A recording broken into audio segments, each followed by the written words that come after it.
Η ομάδα μας ξεκίνησε τον αγώνα ποδοσφαίρου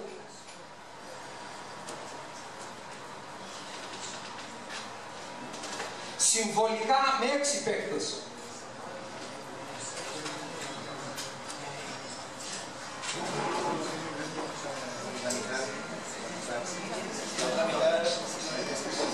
Δεν πέρασαν όμως 2 λεπτά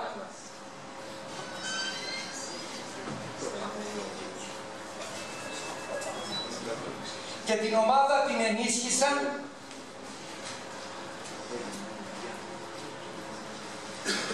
ο Ρενέ Γκονζάλες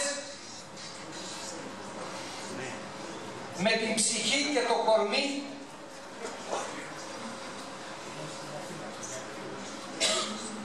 του στρατιώτη της Hasta la Victoria Siempre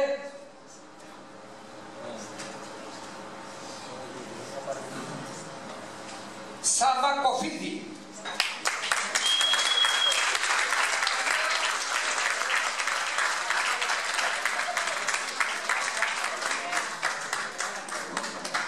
Ο οποίος χωρίς να έχει άλλη δουλειά στην Αθήνα σήμερα και με αυτόν τον ωραίο καιρό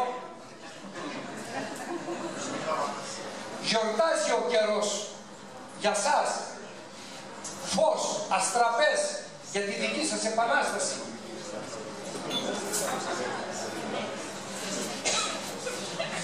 Χωρίς να έχει καμιά δουλειά λοιπόν ο συνοδοιπόρος Σάββας ήρθε από τη Θεσσαλονίκη. Έλα Σάββα.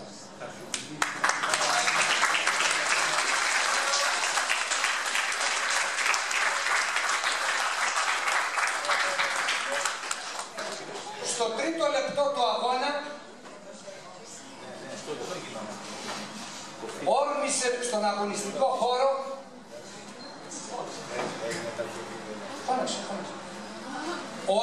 ο Αντώνιο Γκερέρο με την ψυχή και το κορμί του στρατιώτη της Hasta la Victoria Siempre Ηλία Κυριακίδη.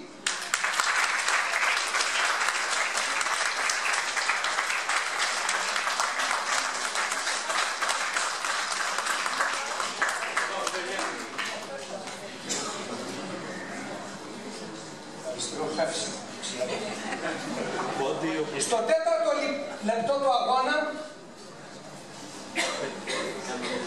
ο Φερνάντο Γκονζάλες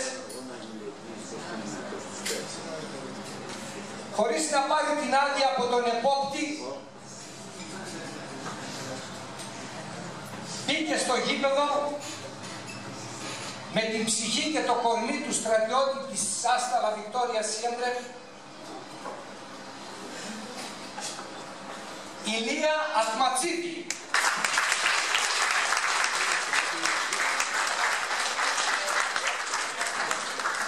Ο Ηλίας μας έδωσε το λόγο του, θα είναι εδώ. Ξεκίνησε να έρθει με μηχανή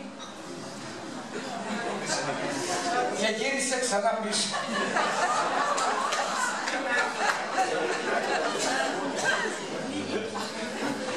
Η φανέλα του Ηλία Ατματζίδη θα την πάρετε από τα χέρια του φροντιστή της ομάδας, του Χρήστου του Μαλιώρα.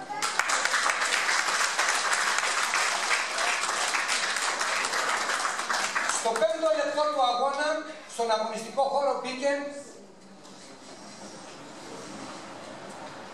ο Χεράρο Ερνάντες, τα ισπανικά μου είναι σχεδόν σαν τα ποντιακά, με την ψυχή και το κορμί του στρατιώτη της Hasta la Victoria Siempre Στέλιου Σεραφίδη.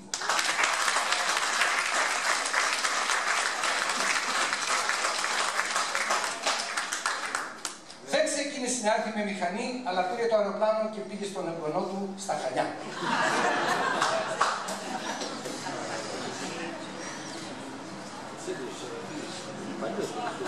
Γιατί είχε κόψει το εισιτήριο 2 μήνες πριν.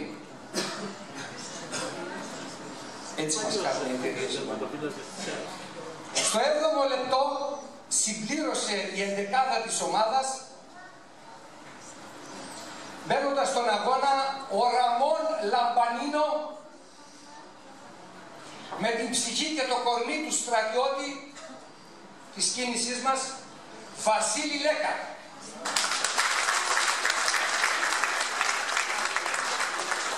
Ο Βασίλης Λέκας άφησε το παιδί του με 40 πυρετό και ήρθε σε μια δράση μας στην Παλαιστίνη.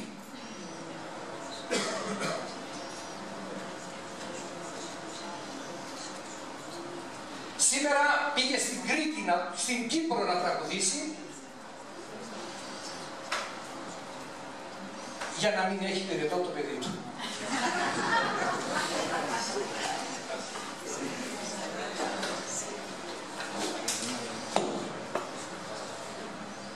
Ο συνοδοιπόρος Σάββας σας δίνει τη φανέλα του Ρενέ Γκονζάλες και τώρα πια ελεύθερος αφού είναι ο Ρενέ, μπορείτε να τη δώσετε στον ίδιο το Ρενέ. Έλα Σάββα.